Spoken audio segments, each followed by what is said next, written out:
નમસ્કાર વિદ્યાર્થી મિત્રો, સંત કૃપા વિદ્યાલય વતી હું વિભા ઉપાધ્યાય આપ સર્વનું હાર્દિક સ્વાગત કરું છું. ધોરણ 7માં પાઠ છે 12 હાઈસ્કૂલમાં એનો અભ્યાસ કરવાનો છે.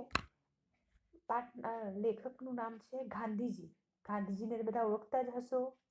એમનો જન્મ 2/10/1869 થયું છે અને એમનું અવસાન છે 30/1/1948. મોહનદાસ કરમચંદ ગાંધીનો જન્મ પોરબંદરમાં થયો હતો. તેઓ રાષ્ટ્રપિતા અને મહાત્મા ગાંધી તરીકે સમસ્ત ભારતીય પ્રજાના હૃદયમાં આદરભેર સ્થાન પામ્યા છે. વકીલાતનો વ્યવસાય કરતા હતા ત્યારે તેમને દક્ષિણ આફ્રિકામાં વસતા હિન્દીઓ ઉપર ગોરા અંગ્રેજોના રંગદ્વેષનો જુલમ સામે સ્વમાન અને હક માટે લડત ચલાવી હતી. પછી ભારતમાં આવી તેમણે દેશને સ્વરાજ્ય અપાવવા માટે સફળ આગેવાની લીધી હતી. જીવનભર તેમણે સત્ય અને અહિંસાની ઉપાસના કરી હતી. સત્યના પ્રયોગો અથવા આત્મકથામાં ગાંધીજી નિખાલસતાથી સત્યની પ્રતિષ્ઠા કરતી પોતાની જીવનકથા સરળ અને સચોટ ગદ્યમાં નિરૂપી છે. એ વિશ્વભરની ઉત્તમ આત્મકથાઓમાંની એક છે. હિન્દ સ્વરાજ, આરોગ્યની ચાવી, અનાસક્તિ યોગ, મંગલ પ્રભાત, વ્યાપક ધર્મ ભાવના વગેરે અનેક પુસ્તકોમાં તેમના વિચારો રજૂ થયા છે. દક્ષિણ આફ્રિકાના સત્યાગ્રહનો ઇતિહાસ પુસ્તકમાં ત્યાં ચાલેલી 8 વર્ષ લાંબી સત્યાગ્રહની લડતનો ચિતાર આપ્યો છે.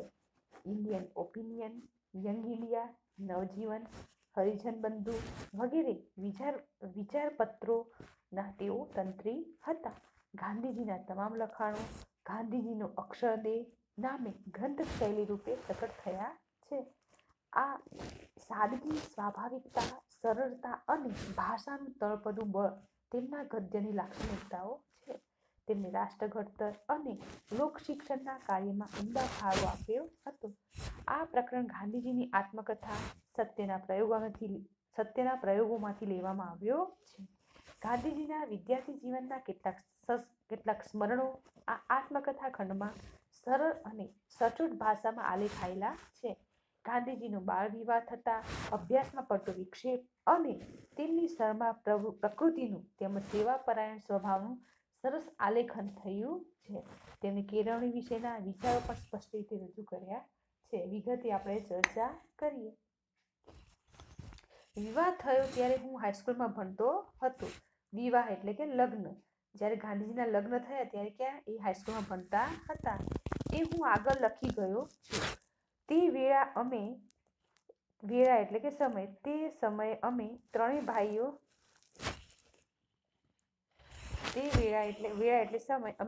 ભાઈઓ એક જ સ્કૂલમાં ભણતા. તે સમયે ત્રણેય ભાઈઓ એક જ સ્કૂલમાં ભણતા. જ્યેષ્ઠ બંધુ, જ્યેષ્ઠ એટલે કે મોટા અને બંધુ એટલે ભાઈ. મોટા ભાઈ ઉપલા ધોરણમાં હતા. ને જે ભાઈની વિવાહની સાથે મારા થયા હતા ને જે ભાઈ હતા એના ઉપલા ધોરણમાં જે ભણતા હતા એ ભાઈની સાથે ગાંધીજીના વિવાહ પણ થયા હતા. તે મારાથી 1 વર્ષ આગળ હતા. ગાંધીજીથી 1 વર્ષ આગળ ભણતા હતા. વિવાહનું પરિણામ એ આવ્યું કે અમારું 1 વર્ષ નકામું ગયું. વિવાહનું પરિણામ શું આવ્યું? એમનું જે ભણવાનું હતું એ 1 વર્ષ થયું નકામું ગયું. મારા ભાઈને સારું તો એથી વિષમ પરિણામ આવ્યું. મારા ભાઈને તો મારા કરતાં પણ ખરાબ પરિણામ આવ્યું. વિવાહ પછી તે નિશાળમાં જ ન રહી શક્યા. લગ્ન થયા પછી તે નિશાળમાં જઈ શક્યા નહીં. આવું અનિષ્ટ પરિણામ તો દેવ જાણે. આવું અનિષ્ટ એટલે ખરાબ. આવું ખરાબ પરિણામ તો ભગવાન જાણે. કેટલા જુવાનોનું આવતું હશે, કેટલા જુવાનોનું આવું ખરાબ પરિણામ આવતું હશે. વિદ્યાભ્યાસ ને વિવાહ બેઉ એક સાથે તો હિન્દુ સંસારમાં જ હોય. વિવાહ અને વિદ્યાભ્યાસ, ભણવાનું અને લગ્નનું, વિવાહ એક સાથે કયામાં? તો હિન્દુ સંસારમાં જ હોય. મારો અભ્યાસ ચાલુ રહ્યો. ગાંધીજીનો અભ્યાસ ચાલુ રહ્યો. હાઈસ્કૂલમાં હું ઠોઠ નિશાળ્યો ન ગણાતો. હાઈસ્કૂલમાં ઠોઠ નિશાળ્યો એટલે કે ભણવામાં નબળો હોય એને ઠોઠ કહેવાય. આ ઠોઠ નિશાળ્યો છે એટલે ભણવામાં એકદમ નબળો હોય ને. પણ ગાંધીજી છે એમનો અભ્યાસ ચાલુ રહ્યો અને એમને ઠોઠ નિશાળીમાં એમની ગણના થતી ન હતી. શિક્ષકોની પ્રીતિ તો હંમેશા સાચવી હતી. શિક્ષકો પ્રત્યેની જે પ્રીતિ હતી, પ્રેમ હતો, એ પણ એમને સાચવ્યો હતો. દરેક વર્ષે મા બાપને વિદ્યાર્થીના અભ્યાસ તેમજ વર્તન વિશે પ્રમાણપત્ર મોકલવામાં આવતા. દર વર્ષે માતા પિતાને અભ્યાસ કેવો છે, વર્તન કેવું છે એનું પ્રમાણપત્ર મોકલવામાં આવતું. એટલે અભ્યાસ અને વર્તનની યોગ્યતાની ખાતરી આપતો પત્ર એટલે સર્ટિફિકેટ, કે બરાબર છે, સરસ ભણે છે, ધ્યાન આપે છે કે નહીં, બધી જ રીતે એ રીતે સર્ટિફિકેટ આપવામાં આવતું. તેમાં કોઈ દિવસ મારું વર્તન કે અભ્યાસ ખરાબ હોવાની ટીકા નથી. અને એમાં મારો અભ્યાસ ખરાબ હોય એવી કોઈ ટીકા થઈ આજ સુધી થઈ નથી. બીજા ધોરણ પછી ઇનામો પણ લીધા. બીજા ધોરણ પછી શું કર્યું? એમને ઇનામો પણ લીધા. ટીકા એટલે કે નિંદા, ટકોર. કોઈ ટકોર કે કોઈ નિંદા એવી કોઈ હતી નહીં ગાંધીજી માટે. બીજા ધોરણ પછી એમને શું કર્યું? એમને ઇનામો પણ લીધા. એ 5મા તથા 6ઠ્ઠા ધોરણમાં તો અનુક્રમે માસિક 4 રૂપિયા તે 10 રૂપિયાની શિષ્યવૃત્તિ પણ મળી હતી. એટલે કે 6ઠ્ઠા ધોરણ અને 6ઠ્ઠા ધોરણમાં, 5મામાં 6ઠ્ઠા ધોરણમાં અનુક્રમે માસિક 4 રૂપિયા, મહિને 4 રૂપિયા એટલે 10 રૂપિયાની શિષ્યવૃત્તિ પણ એમને મળતી. શિષ્યવૃત્તિ એટલે કે વિદ્યાર્થીને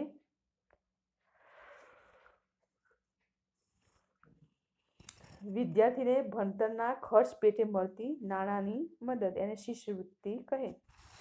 આ મળવા પાત્ર શિષ્યવૃત્તિ પણ મળી હતી. આ મળવામાં મારી હોશિયારી કરતાં દેવે વધારે ભાગ લીધો હતો. આમાં મારી હોશિયારી કરતાં ભગવાને વધારે ભાગ લીધો હોય એવું એમને લાગતું હતું. એ વૃત્તિઓ એટલે વલણ. એ વલણ બધા વિદ્યાર્થીઓને સારું નહીં, એટલે સારું એટલે માટે.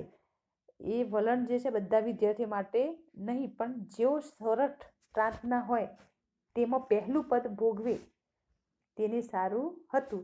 હવે જે સોરઠ પ્રાંતના હોય અને એમાં પહેલું પદ હોય એના માટે સારું હતું.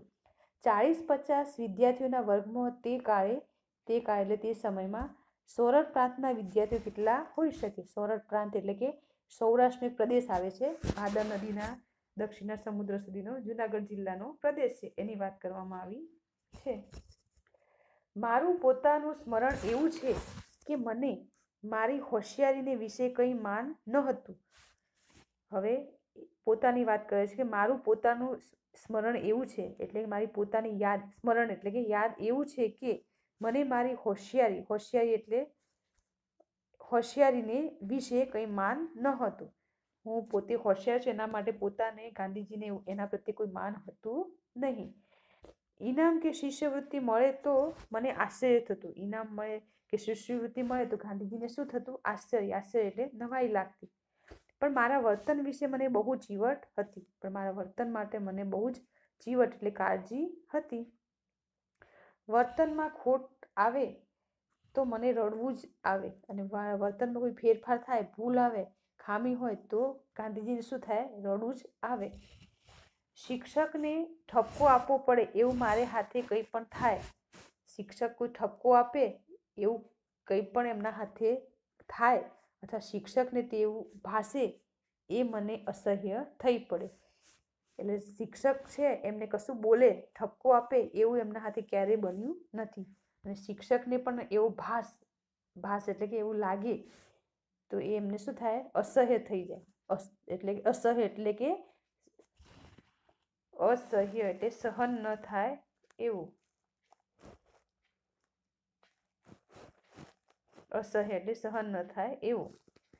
એક વખત માર ખાવો પડ્યો હતો. હવે એક વખતે શું ખાવું પડ્યું? તેમને માર ખાવો પડ્યો હતો એવું મને સ્મરણ છે, એવું એમને યાદ છે. મારનું દુઃખ ન હતું એમને. સારું, મારનું કોઈ દુઃખ હતું નહીં, પણ હું દંડને પાત્ર ગણાય. દંડ એટલે કે શિક્ષા, સજા કરવામાં આવે. એ મહાદુઃખ હતું અને એ મોટામાં મોટું દુઃખ હતું. કોનું હતું? ગાંધીજીનું મહાદુઃખ હતું. હું ખૂબ રડ્યો. આ પ્રસંગ પહેલા કે બીજા ધોરણનો છે અને એ વખતે ખૂબ એટલે ખૂબ રડ્યા. એ આ પ્રસંગ છે, પહેલા કે બીજા ધોરણનો છે. બીજો પ્રસંગ 7મા ધોરણનો છે. હવે જે બીજો પ્રસંગ છે કયા ધોરણનો છે? 7મા ધોરણનો છે. બીજો પ્રસંગ 7મા ધોરણનો છે. તે વખતે દોરાબજી એદલજી ગીમી હેડમાસ્ટર હતા. તે વખતે દોરાબજી એદલજી ગીમી હેડમાસ્ટર એટલે કે આચાર્ય, જે ત્યાં શિક્ષકોના મેન હેડમાસ્ટર એટલે કે આચાર્ય હતા. તે વિદ્યાર્થી પ્રિય હતા, વિદ્યાર્થીઓને પ્રિય હતા. ગીમી સાહેબ આ પ્રિન્સિપલ હતા, એ બધાને હેડમાસ્ટર એટલે વિદ્યાર્થીઓને પ્રિય હતા.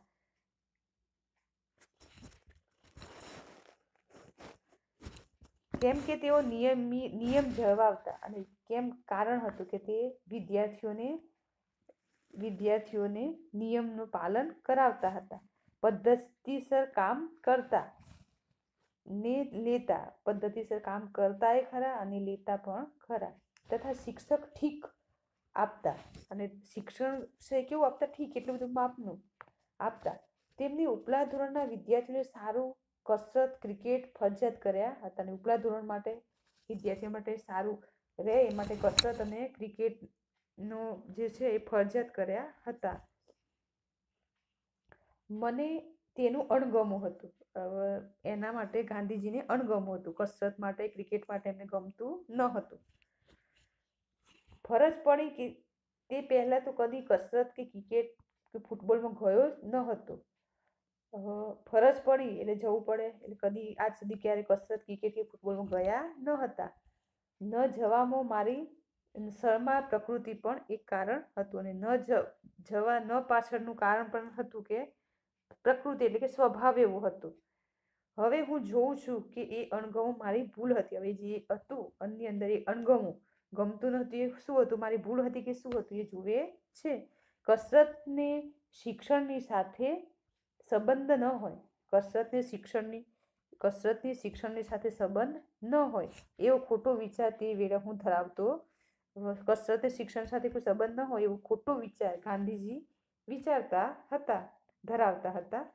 પાછળથી સમજ્યો કે વ્યાયામને લીધે શારીરિક કેળવણીને પાછળથી એમને સમજ પડી કે વ્યાયામને લીધે શારીરિક કેળવણી ને માનસિકતા જેવું સ્થાન વિદ્યાભ્યાસમાં હોવું જોઈએ. પછી એમને ખબર પડી પાછળથી કે વ્યાયામના લીધે શારીરિક કેળવણી, શરીરની કસરત પણ થાય અને માનસિક જે છે એમાં પણ વિદ્યાભ્યાસમાં પણ માનસિકતા જેવું સ્થાન વિદ્યાભ્યાસમાં હોવું જોઈએ. જેમ ભણવા માટે મગજની જરૂર હોય એમ શરીર માટે વ્યાયામની પણ જરૂર હોય છે. એની વાત કરવામાં આવી છે. હવે આગળ, છતાં કસરતમાં ન જવાથી મને નુકસાન ન થયું. છતાં કસરતમાં ન ગયો એનાથી એમને કંઈ નુકસાન થયું નહીં એમ મારે જણાવવું જોઈએ. તેનું કારણ એ છે કે પુસ્તકોમાં ખુલ્લી હવા, ખાવા, ફરવા જવાની ભલામણ વાંચેલી તે મને ગમેલી. હવે પુસ્તકોમાં વાંચેલું કઈ રીતે જઈએ તો સરસ ખુલ્લી હવા હોય, ખાવાનું હોય, ફરવાનું હોય, સરસ મજાનું એ બધું એમને વાંચેલું હતું. તેથી હાઈસ્કૂલના ઉપલા ધોરણોથી જ ફરવા જવાની ટેવ મને પડી હતી. અને હાઈસ્કૂલમાં ઉપલા ધોરણમાં આવ્યા ત્યારથી જ એમને ફરવા જવાની ટેવ પડી હતી. તે છેવટ લગી રહી અને છેક સુધી એ રહી. એ પણ વ્યાયામ તો છે જ, અને એ પણ ફરીએ એ પણ એક પ્રકારનો વ્યાયામ પણ છે. તેથી મારું શરીર પ્રમાણમાં કસાયેલું બન્યું. તેથી જ મારું જે શરીર છે એ પ્રમાણમાં કસાયેલું બન્યું છે. હવે આપણે જોઈએ છે એમાં થોડું આગળનું જોઈએ. અણગમાનું બીજું કોઈ કારણ પિતાજીની સેવા કરવાની તીવ્ર ઈચ્છા હતી. અણગમાનું બીજું કારણ કોઈ હતું નહીં, પણ એ બાને પિતાજીની સેવા કરવાની એને તીવ્ર ઈચ્છા હતી. નિશાળ બંધ થાય કે તરત ઘરે પહોંચી સેવામાં પડી જતો. હવે નિશાળ બંધ થાય કે તરત જ શું કરતા? ઘરે જઈ અને પિતાની સેવામાં લાગી જતા હતા. જ્યારે કસરત ફરજિયાત થઈ ત્યારે સેવામાં વિઘ્ન પડ્યું. જ્યારે કસરત ફરજિયાત કરવાની થઈ ત્યારે પિતાની જે સેવામાં શું થયું? વિઘ્ન પડ્યું. પિતાજીની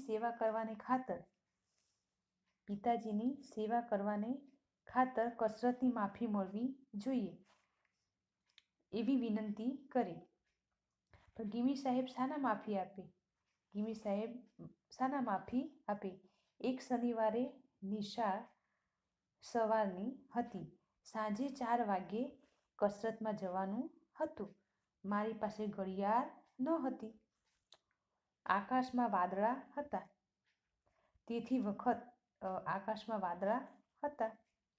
તેથી વખતની એટલે કે સમયની કોઈ ખબર રહી નહીં. વાદળાથી શું થયા? છેતરાયા, એમને ખબર પડી નહીં. કસરતમાં પહોંચ્યું ત્યાં તો બધા જતા રહ્યા હતા. કસરતમાં પહોંચ્યા એ પહેલાં બધા ઘરે પોતપોતાના ઘરે પહોંચી ગયા હતા.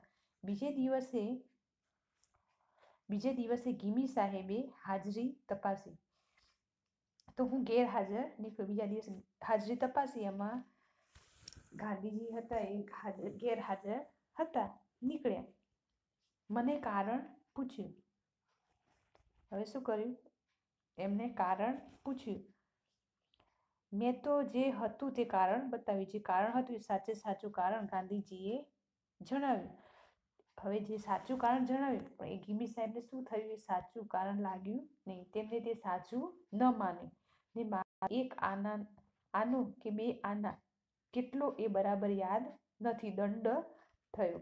હવે 1 આનો કે 2 આના યાદ છે નહીં, પણ એટલી એમને સજા થઈ, દંડ થયો. હું ખોટો ઠર્યો. હું ગીમી સાહેબના આગળ ખોટો ઠર્યો. મને અતિશય દુઃખ થયું અને એમને બહુ જ એટલે વધારે પડતું દુઃખ થયું. હું ખોટો નથી, એ ખોટા હતા નહીં. વાદળછાયું વાતાવરણ હતું, એના લીધે સમયનો ખ્યાલ આવ્યો નહીં, એટલે મોડું થયું હતું.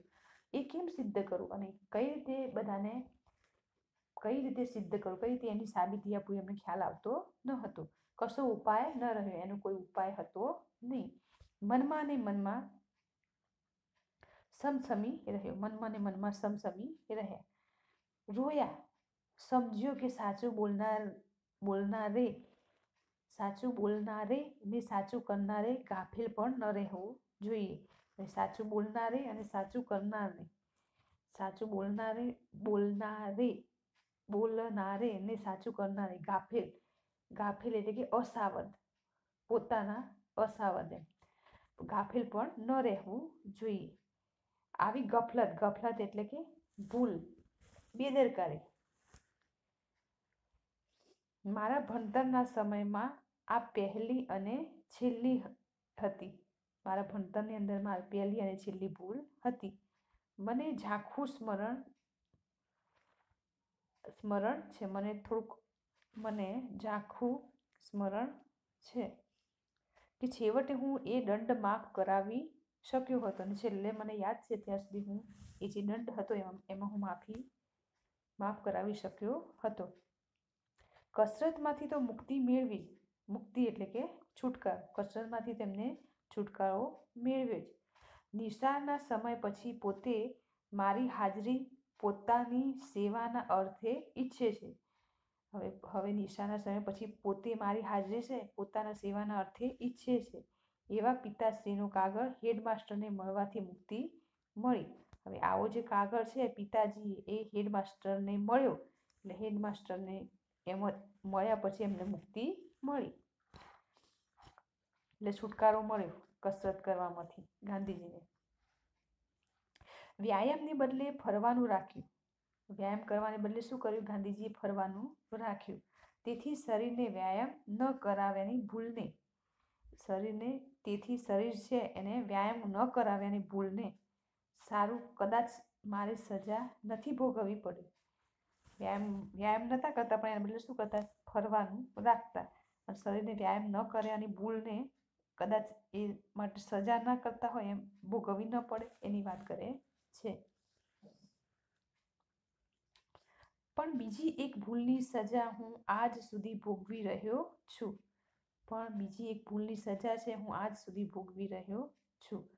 ભણતરમાં અક્ષર સારા લખવાની જરૂર નથી એવો ખોટો ખ્યાલ મારામાં ક્યાંથી આવ્યો? ભણતા હતા એ વખતે ભણતરમાં અક્ષર સારા લખવાની જરૂર નથી એવો ખ્યાલ ખોટો ખ્યાલ મારા મગજમાં ક્યાંથી આવે એવું મને હું જાણતો નથી, એની મને કશી ખબર નથી. પણ છેક વિલાયત જતા લગી એ રહ્યો હતો. પણ વિલાયતમાં ગયા ત્યાં સુધી એ એમનો જે છે, વિલાયત ગયા ત્યાં સુધી એમના ખરાબ અક્ષરો એમને નડ્યા એની વાત કરે છે. પછી અને મુખ્યત્વે કરીને દક્ષિણ આફ્રિકામાં, જ્યાં વકીલોના અને દક્ષિણ આફ્રિકામાં જન્મેલા ને ભણેલા નવયુવકોના મોતીના દાણા જેવા અક્ષરો જોયા ત્યારે હું લજવાયો ને પસ્તાયો. મેં જોયું નઠારા એટલે ખરાબ, ગંદા. નઠારા અક્ષર એ અધૂરી કેળવણીની નિશાની ગણાવી જોઈએ. મેં મારા અક્ષર પાછળથી સુધારવાના પ્રયત્ન કર્યા, પણ પાકા ઘડે કઈ કાંઠા ચડે નહીં. એટલે કે જે કામ કરવાનું હોય એ યોગ્ય સમયે ન કરીએ તો એ સમય વીતી ગયા પછી કરવામાં આવે તો એનો પ્રયત્ન કેવો છે, તો વ્યર્થ નીવડે છે. જુવાનીમાં જેની મેં અવગણના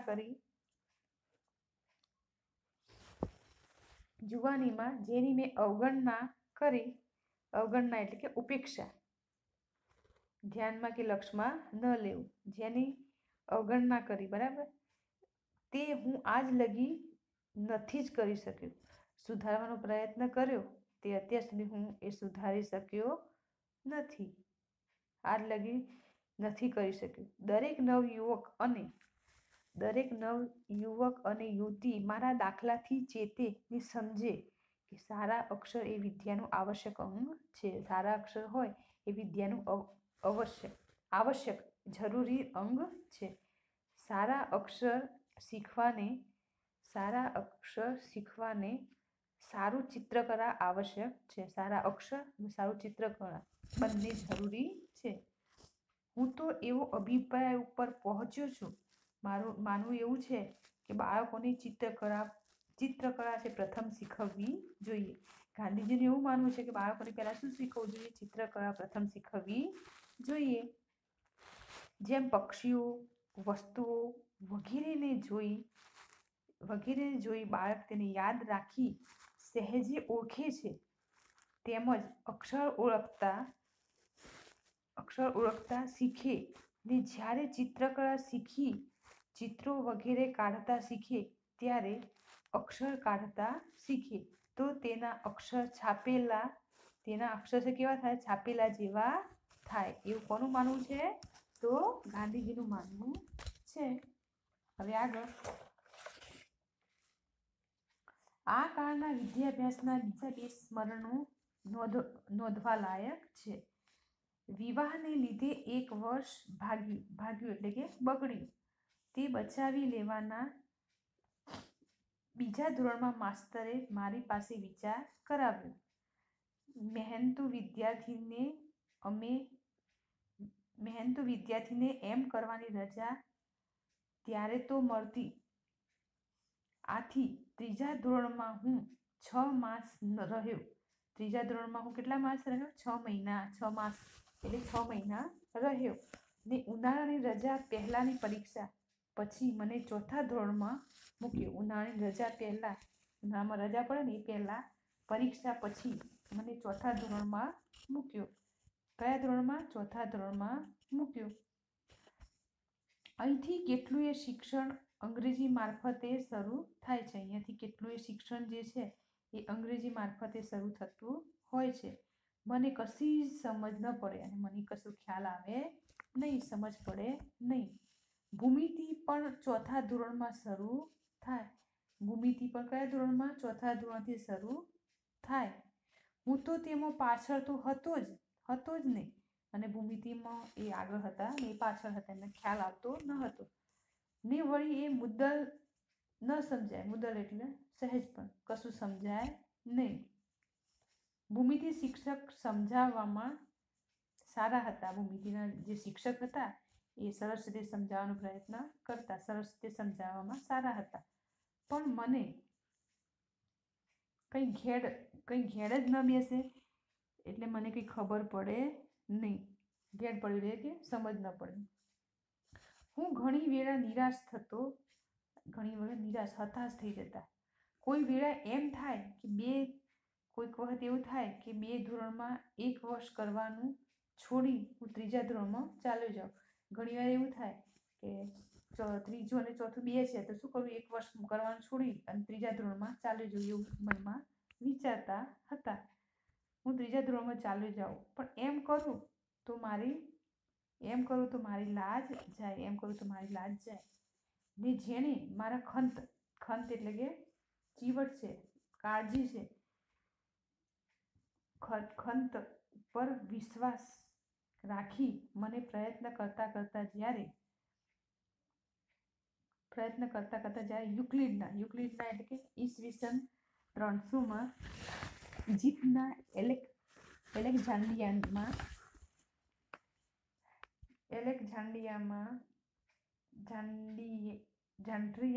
થઈ ગયેલા ભૂમિતિના વિદ્વાન જે છે, બરાબર, એમને યુક્લિડ છે.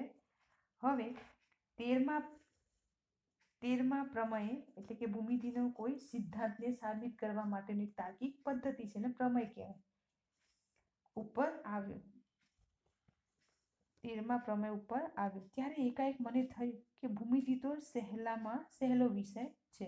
હવે ભણતા ભણતા કયા પ્રમેય ઉપર આવ્યા, તો 13મા પ્રમેય ઉપર પહોંચ્યા એટલે એકાએક એમને થવા માંડ્યું કે ભૂમિતિ તો એકદમ સરસ છે, સરળતાથી સહેલાઈથી આવડી જાય એવો વિષય છે, જેમાં કેવળ બુદ્ધિનો સીધાને સરળ પ્રયોગ કરવાનો છે. આની અંદર ખાલી બુદ્ધિનો જ સીધો અને સરળ પ્રયોગ કરવાનો છે. તેમાં મુશ્કેલી શી? તેમાં કોઈ મુશ્કેલી છે નહીં. ત્યારબાદ હંમેશા ભૂમિતિ મને સહેલો અને રસિક વિષય થઈ ગયો. ત્યાર પછી ભૂમિતિ છે એકદમ સીધો, સરળ અને રસિક વિષય થઈ પડ્યો. સંસ્કૃતે મને ભૂમિતિ કરતાં વધારે મુશ્કેલી પાડી. સંસ્કૃતે મને ભૂમિતિ કરતાં વધારે મુશ્કેલી પાડી. ભૂમિતિમાં ગોખવાનું તો કંઈ જ ન મળે, ભૂમિતિમાં કંઈ ગોખવાનું હોય નહીં. ત્યારે સંસ્કૃતમાં તો મારી દ્રષ્ટિએ બધું ગોખવાનું જ રહ્યું, અને સંસ્કૃતમાં તો બધું ગોખવું પડે, ભૂમિતિમાં કશું ગોખવું પડે નહીં. આ વિષય પણ ચોથા ધોરણથી શરૂ થયેલો, અને આ જે વિષય છે એ પણ ચોથા ધોરણથી શરૂ થયેલો. 6ઠ્ઠા ધોરણમાં હું હાર્યો. 6ઠ્ઠા ધોરણમાં ગાંધીજી હારી ગયા. સંસ્કૃત શિક્ષક કેવા હતા? બહુ સખત હતા, કડક હતા. વિદ્યાર્થીઓને ઘણું શીખવાનો લોભ રાખતા, અને વિદ્યાર્થીઓને શીખવા માટેનો લોભ સંસ્કૃતના જે શિક્ષક હતા એ રાખતા હતા. સંસ્કૃત વર્ગ અને ફારસી વર્ગ વચ્ચે એક જાતની હરીફાઈ હતી. સંસ્કૃત વર્ગ અને ફારસી વર્ગ એવા 2 વર્ગ હતા. એમાં એ બંને વચ્ચે શું હતું? કોમ્પિટિશન હતી, હરીફાઈ હતી. ફારસી શીખવનાર મૌલવી નરમ હતા. ફારસી જે શીખવતા હતા એ મૌલવી કેવા હતા? એકદમ નરમ હતા, સીધા હતા. વિદ્યાર્થીઓ મોહે વાત કરે એટલે અંદર વિદ્યાર્થીઓ વાત કરે કે ફારસી તો બહુ સહેલું છે, ફારસી જે છે વિષય એકદમ સહેલામાં સહેલો વિષય છે, એવું અંદર વાત કરતા. અને ફારસી શિક્ષક બહુ ભલા છે, અને ફારસી શિક્ષક પણ છે કેવા છે? બહુ ભલા અને સીધા છે. વિદ્યાર્થી જેટલું કરે તેટલાથી તે નિભાવી લે. વિદ્યાર્થી જેટલું કરે એટલાથી એ જે શિક્ષક છે નિભાવી લેતા, એટલે ચલાવી લેતા. હું પણ સહેલું છે. એટલે હવે હું શું વિચાર્યું? હું પણ સહેલું છે. એટલે એમને વિચાર્યું, એમ સાંભળી લોભાયા. હા, તો એવું છે, સહેલું છે, એમ કરી અને શું થયું? ગાંધીજી લોભાયા. ને એક દિવસ ફારસીના વર્ગમાં જઈ બેઠા, ને એક દિવસ ફારસીના વર્ગની અંદર જઈ અને ગાંધીજી બેઠા. સંસ્કૃત શિક્ષકને દુઃખ થયું, અને આ જોયું સંસ્કૃતના શિક્ષકે, તો ગાંધીજી માટે સંસ્કૃતના શિક્ષકને બહુ દુઃખ થયું. તેમને મને બોલાવ્યું. હવે ગાંધીજીને શું કર્યું? એમને બોલાવ્યા. તું કોનો દીકરો છે? હવે સમજાવવાનો પ્રયત્ન કરે છે. તું કોનો દીકરો છે એ તો સમજ. તારા ધર્મની ભાષા તું નહીં શીખે? શું કહે છે? તું કોણ તું કોનો દીકરો છે એ તો સમજ, અને તારા ધર્મની ભાષા તું નહીં શીખ એવું કહે છે. તને જે મુશ્કેલી હોય તે મને બતાવ, તને કોઈ તકલીફ પડતી હોય તો તું મને બતાવ, એવું એવું શિક્ષક કહે છે. સંસ્કૃતના શિક્ષક છે એ કહે છે. હું તો બધા વિદ્યાર્થીઓને સરસ સંસ્કૃત શીખવવા ઈચ્છું છું, કે તમને એકલાને નહીં પણ બધા જ વિદ્યાર્થીઓને સરસ રીતે સંસ્કૃત શીખવવા માંગુ છું. આગળ જતા તો સંસ્કૃત શીખવવા ઈચ્છું છું. આગળ જતા તો તેમાં રસના ઘૂંટડા પીવાના છે. આગળ જતા એની અંદરથી જ રસના ઘૂંટડા પીવાના છે એવું કહે છે. તારે એમ હારવું ન જોઈએ, તારે આમ હિંમત હારી જવી જોઈએ નહીં. તું ફરી મારા વર્ગમાં બેસ, તું ફરી મારા ક્લાસની અંદર આવી અને બેસ. ત્યાર પછી શું થયું? હું શરમાયો. ગાંધીજી શરમાઈ ગયા. શિક્ષકના પ્રેમની અવગણના ન કરી શક્યું. શિક્ષકે આટલું સરસ રીતે સમજાવ્યું એટલે એમને પ્રેમની અવગણના કરી શક્યા નહીં. આજે મારો આત્મા કૃષ્ણશંકર માસ્તરનો ઉપકાર માને છે. આજે પણ જે મારો આત્મા છે એ કૃષ્ણશંકર માસ્તર છે એમનો ઉપકાર હજી પણ માને છે. કેમ કે જેટલું સંસ્કૃત હું તે વેળા શીખ્યો તેટલું પણ ન શીખ્યો હોય. એમને કીધું એ પ્રમાણે મેં કર્યું તો હું સંસ્કૃત શીખ્યો. જો એમને ન કીધું હોત તો એટલું એ સંસ્કૃત શીખ્યો હોત નહીં, એવું માનવું છે. તો આજે મારાથી સંસ્કૃત શાસ્ત્રોમાં રસ લઈ શકાય છે. અને આજે મારે સંસ્કૃત શાસ્ત્રોમાં કોઈ રસપ્રદ વાત હોય, કંઈ હોય તો એની અંદર રસ લઈ અને હું લઈ શકું છું. તે ન લઈ શકાત અને તે જે હું ન કર્યો તો અભ્યાસ તો હું રસ લઈ શકત નહીં. મને તો એ પશ્ચાતાપ થાય છે કે હું સંસ્કૃત વધારે ન શીખ્યો. મને એ વાતનું દુઃખ છે કે હું વધારે સંસ્કૃત શીખ્યો નહીં. પશ્ચાતાપ એટલે કે અફસોસ, પસ્તાવો. હું સંસ્કૃત વધારે ન શીખી શક્યો કેમ કે પાછળથી હું સમજ્યો કે કોઈ પણ હિન્દુ બાળકે સંસ્કૃતના સરસ અભ્યાસ વિના ન જ રહેવું જોઈએ. પાછળથી ગાંધીજીને ખ્યાલ આવ્યો કે કોઈ પણ હિન્દુ કોઈ બાળક હોય એ છે સંસ્કૃતના અભ્યાસ વિના રહેવું જોઈએ નહીં. હવે તો હું એવું માનું છું કે ભારત વર્ષના ઉચ્ચ શિક્ષણ ક્રમમાં સ્વભાષા, પોતાની જે ભાષા છે ઉપરાંત રાષ્ટ્રભાષા એટલે કે હિન્દી, સંસ્કૃત, ફારસી, અરબી અને અંગ્રેજીનું સ્થાન હોવું જોઈએ. હવે શું કહે છે? હવે એમને માનવું છે કે ભારત વર્ષમાં ઉચ્ચ શિક્ષણના ક્રમમાં પોતાની જે ભાષા છે રાષ્ટ્રભાષા હિન્દી, પછી એની અંદર સંસ્કૃત, ફારસી અને અરબી અને અંગ્રેજીનું સ્થાન હોવું જોઈએ એવું માનવું છે. આટલી ભાષાની સંખ્યાથી કોઈએ ડરી જવાનું કારણ નથી. આટલી ભાષાના છે સંખ્યાથી કોઈ પણ વિદ્યાર્થી ડરવું જોઈએ નહીં એવું માનવું છે. ભાષા પદ્ધતિસર શીખવામાં આવે અને બધા વિષયો અંગ્રેજીની મારફતે શીખવાનું કે વિચારવાનો બોજો આપણી ઉપર ન હોય.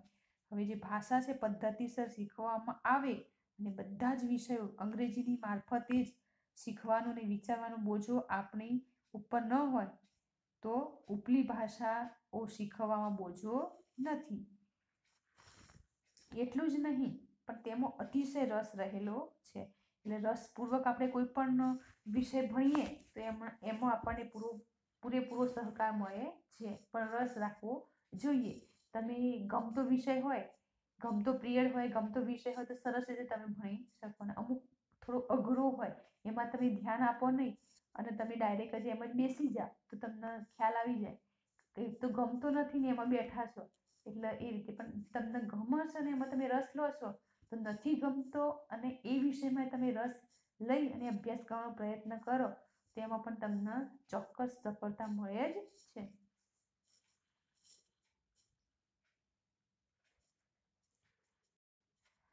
અતિશય રસ રહેલો છે. વળી જે એક ભાષાને શાસ્ત્રીય પદ્ધતિથી શીખે છે અને સરસ રીતે એ ભાષાને કઈ રીતે શીખે છે તો શાસ્ત્રીય પદ્ધતિથી શીખે છે. સ્ટેપ બાય સ્ટેપ શીખવાનો પ્રયત્ન કરે છે. તેને પછી બીજાનું જ્ઞાન સુલભ થઈ પડે છે અને તેને બીજાનું જ્ઞાન આપવું એકદમ સરળ થઈ પડે છે. ખરું જોતો તો હિન્દી, ગુજરાતી, સંસ્કૃત એક ભાષામાં ગણી શકાય. હિન્દી છે, ગુજરાતી અને સંસ્કૃત આ એક ભાષામાં ગણી શકાય. તેમજ ફારસી ને અરબી એક ગણાય અને ફારસી અને અરબી જે ભાષા છે બંનેને એક ગણાય. ફારસી જો કે સંસ્કૃતને લગતી છે અને ફારસી ભાષા છે એ જો કે સંસ્કૃતને લગતી છે. અરબી હિબ્રુને લગતી છે ને હિબ્રુ અરબી જે છે કોને લગતી છે? હિબ્રુ એટલે કે યહૂદી પ્રજાની પ્રાચીન ભાષા છે. છતાં બંને ઇસ્લામમાંથી પ્રગટ થયા પછી ખેડાયેલી છે. ખેડાયેલી એટલે કેળવાયેલી અથવા તો વિકાસ પામેલી છે. તેથી બંને વચ્ચે નિકટનો સંબંધ છે. તેથી બંને વચ્ચેનો કેવો સંબંધ છે? નજીકનો સંબંધ છે. ઉર્દુને મેં અલગ ભાષા નથી ગણી. ઉર્દુ ભાષા છે મેં એને હજી સુધી અલગ ભાષા ગણી નથી. એવું કોનું માનવું છે? ગાંધીજીનું માનવું છે. કેમ કે તેના વ્યાકરણનો સમાવેશ હિન્દીમાં થાય છે. તેના શબ્દો તો ફારસી અને અરબી જ છે અને તેના શબ્દો જે છે એ ફારસી અને અરબી જ છે. ઊંચા પ્રકારનું ઉર્દુ જાણનારને અરબી અને ફારસી જાણવું પડે. હવે ઊંચા પ્રકારનું ઉર્દુ જાણવું હોય તો એ અરબી અને ફારસી હોય એને જ જાણવું પડે એવું છે. જેમ ઊંચા પ્રકારનું ગુજરાતી, હિન્દી, બંગાળી, મરાઠી જાણનારે સંસ્કૃત જાણવું આવશ્યક છે. જેમ ઊંચા પ્રકારનું ગુજરાતી હોય, હિન્દી, બંગાળી, મરાઠી હોય એને એ જાણવું હોય તો સંસ્કૃત જાણવું જરૂરી છે. અહીંયા જે છે એ આપણું આ પાઠ છે પૂર્ણ કરીએ છીએ. સત્યના પ્રયોગોમાંથી લીધેલું છે, આત્મકથામાંથી. હવે અહીંયા શબ્દ સમજૂતી અને રૂઢિપ્રયોગો તમારે પાકી નોટમાં લખવાના રહેશે. હવે ભાષા સજ્જતા જોઈએ. ધોરણ 6માં સારા અક્ષર પાઠનો સારાંશ તમે લખ્યો હતો. એમાં સારું કામ કરવા માટે ખંત લગ્ની અને મક્કમ સંકલ્પ જોઈએ. સાધનો તો સામાન્ય હોય અથવા રોજિંદા હોય તો પણ ચાલે એવું વાક્ય લખવું જરૂરી હતું. તેમ લખ્યું પણ ખરું. આ પાઠના પાના નંબર 13 ઉપરના બીજા પરિચ્છેદનું સંક્ષેપીકરણ કઈ રીતે થાય તે સમજીએ. સંક્ષેપ્તીકરણનો નમૂનો. હવે ભૂમિતિ કરતાં સંસ્કૃત વધુ મુશ્કેલ. ભૂમિતિમાં ગોખવાનું નહીં, ત્યારે સંસ્કૃતમાં બહુ ગોખવાનું. 6ઠ્ઠા ધોરણમાં સંસ્કૃત શિક્ષક બહુ કડક હતા. સંસ્કૃત અને ફારસી વર્ગ વચ્ચે હરીફાઈ ચાલતી. ફારસી શીખવનાર મૌલવી નરમ અને ભલા. ફારસી સહેલું છે. સાંભળી લોભાયા અને ફારસી વર્ગમાં ગયા. સંસ્કૃત શિક્ષકને દુઃખ થયું. મને બોલાવી કહ્યું, તારા ધર્મની ભાષા તું નહીં શીખે, આમ હારી જવાય. આ સાંભળીને હું શરમાયો. અહીંયા સંક્ષેપીકરણ કઈ રીતે કરવાનું છે? તો દરેક વાક્યમાંથી મહત્વની વાત રાખી બાકીની કાઢી નાખવાનું. આખું વાક્ય શું છે પહેલા વાંચવાનું છે અને એમાંથી વાક્યનું જે અગત્યનું જે અંગ છે, મહત્વની વાત છે એને લેવાની છે અને બાકીની બીજી બધી વાતો કાઢી અને ટૂંકમાં લખવાનો પ્રયત્ન કરવાનો છે. બિનજરૂરી વાક્યો દૂર કરવા. બિનજરૂરી જે વાક્યો છે એને પણ શું કરવાનું? દૂર કરવાના છે. પછી સંક્ષેપીકરણમાં પરિણામ અને સારાંશ હોય છે. બિનજરૂરી વાક્યો દૂર કરવા અને કેટલાક વાક્યો ભેગા કરીને નવેસરથી પણ લખવા. અમુક શબ્દો જે છે એ નવેસરથી પણ લખવા પડે. અને સંક્ષેપીકરણ આપણે પોતાની રીતે અમુક વાક્યો ઉમેરી અને એની પણ સરસ રીતે લખી શકાય. સંક્ષેપીકરણનું પરિણામ સારાંશ હોય છે. સંક્ષેપીકરણમાં જે સારું અંશ છે એના ઉપર હોય છે. હવે આપણે અભ્યાસમાં જોઈશું. તો નીચે પ્રશ્નના ઉત્તર માટે આપેલા વિકલ્પમાંથી સાચો ઉત્તર શોધીને તેનો ક્રમ અક્ષર પ્રશ્ન ખાલી જગ્યા બોક્સમાં ચોરસ બોક્સ આપેલું છે એમાં લખવાનું છે. ગાંધીજી અને તેમના ભાઈના અભ્યાસ પર વિવાહની શી અસર થઈ? તો આમાં કયું આવશે? ગાંધીજી અને તેમના ભાઈના અભ્યાસ પર વિવાહની શી અસર થઈ?